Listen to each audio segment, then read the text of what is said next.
moving cars moves us. What moves you?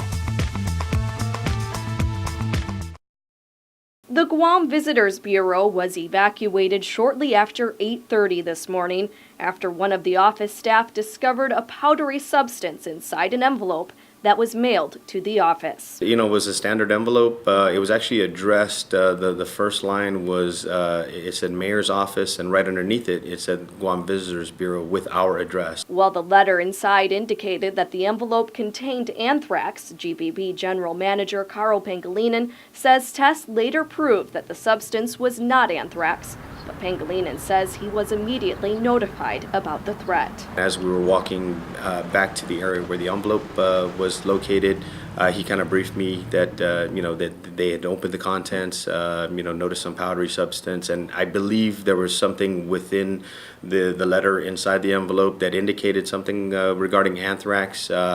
I stopped maybe about 6 or 7 feet before it, noticed it on the desk. At that point, we just initiated our own internal, emergency procedures. At that point, Pangilinan says authorities were also notified and the building was cleared. They isolated the 3 staff who were in direct contact with the envelope.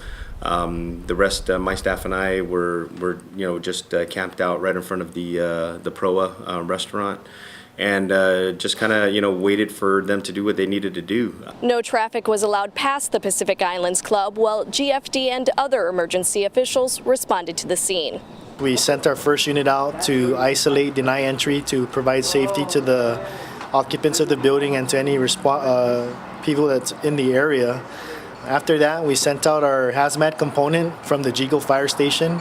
They responded and made an entry, and also along with other support units that came on scene to assist. National Guard, CST was also there to provide technical assistance and any procedures that they could have done with identification purposes. Guam Fire Department spokesman Lieutenant Edward Artero could not discuss the contents of the envelope, noting that the investigation has been handed over to the FBI.